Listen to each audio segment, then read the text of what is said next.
Hey guys, how are you?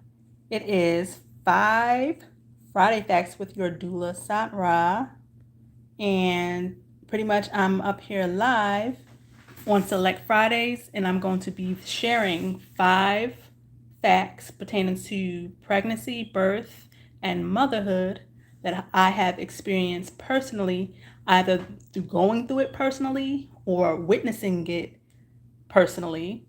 And I'm going to share those facts with you on Select Fridays. So it'll be 5 facts that I'm going to share on Select Fridays. Today being the first Friday that I'm starting this. And if you like this YouTube, please subscribe, please share, and please comment below and let me know that you want me to do it on a more frequent basis. Okay, so here we go. First fact is it is normal to notice some colostrum coming from your nipples a couple of months before you give birth. That is very factual. I experienced this myself firsthand with my oldest. I just happened to be observing my breast area, and I saw like clear fluid, and I squeezed it just a little bit and more came out. And then I researched about it. I talked to my doctor about it, and it was indeed colostrum, and it is perfectly normal. It's okay. Of course, if you're not close to your due date or at your due date, you don't want to stimulate that area too much, because you don't want to send yourself into labor too early, right? But it is a fact. So if you are a couple of months before your due date and you experience this, you see this, do not freak out. It's totally normal. It's totally natural. That is a fact. Okay, on to fact number 2. Fact number 2 is food aversions, just as cravings, can be a symptom of pregnancy. Factual. It is a fact. I experienced this with my last child. I can't recall if I experienced this with my other children. I have 5 children. I can't recall if I experienced this with them, with my older 4, but I remember very vividly with my youngest daughter, and this is before I even knew I was pregnant. And this is right around the time that I suspected too, because I had cravings, but I also had aversions. And one of those aversions was to nutritional yeast, which is a condiment that you can buy from natural food stores, and you can utilize it as a cheese substitute.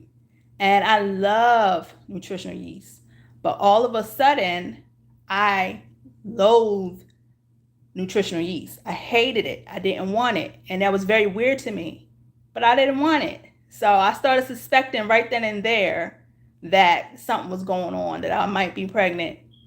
And I also started having cravings for sun-dried tomatoes. Sun-dried tomatoes, they're not bad. They're okay, but it wasn't a type of food that I was my favorite. And so I started craving it. And her father actually loved sun-dried tomatoes. So that was weird to me. So I said, okay, something might be going on here. But yes, if you have cravings, if you're having cravings, it could be pregnancy. It could be other things as well. But if you're having aversions to food, it could be pregnancy too. You could be pregnant and not want, your body is detesting certain food and certain tastes. So that is a fact. All right. Number 3. One common symptom of pregnancy is lower pelvic and back pressure and bloating, just as if you were about to have your period. It is factual. Yes. The early stages of pregnancy, you feel like you are going to come on your period, but you don't come on your period. And you feel bloating and pressure and cramping-like sensations in your abdomen and in your back. It is factual. I felt it with all 5 of my children. I felt it the most with my first pregnancy, though. I experienced it the most and the longest with my first pregnancy, but I have felt it with all 5 of my pregnancies. So in the beginning stages, if you're using that as a symptom to go by, you may want to look for other symptoms, because, that could be hard and tricky, because you feel kind of like you do when you're about to come on your period. It's just that, after weeks go by, if you're not coming on your period, then you know that you might be pregnant.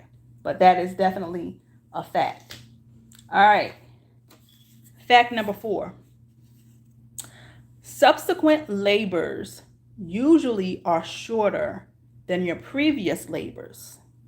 That is a fact.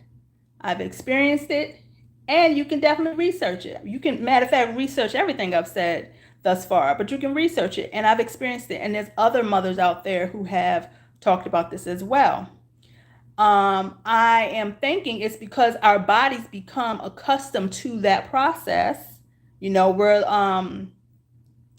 a little more, our bodies are a little more freer,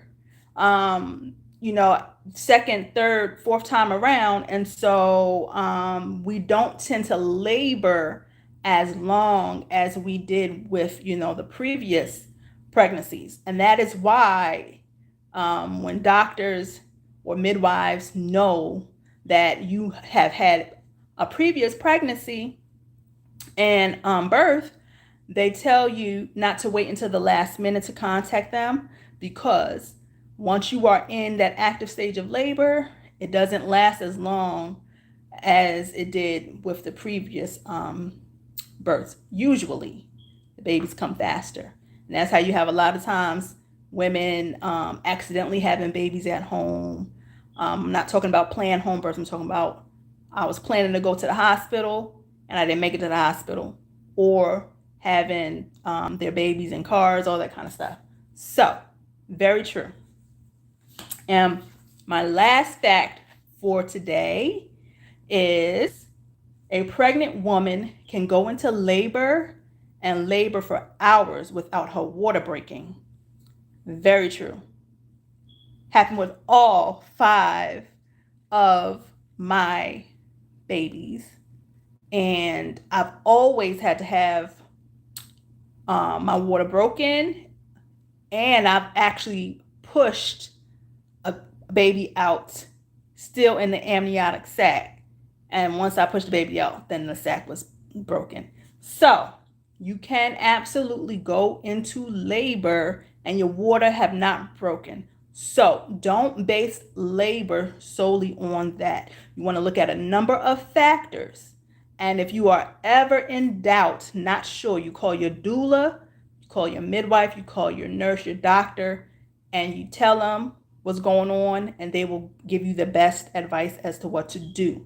But you cannot solely use your water breaking as a means for saying, I need to get to the hospital like they do on TVs, because that don't always happen. You can be in active labor and your water have not broken. Okay, so that's my 5 facts for today, this Friday. This is the first 5 Friday facts with your doula Sat-Ra. If you like what you see, what you hear, comment below, and I will make it my business to stream this more than just on select Fridays. I will, make it my business to maybe do it every other Friday or every Friday. All right, until next time, y'all take care. Peace.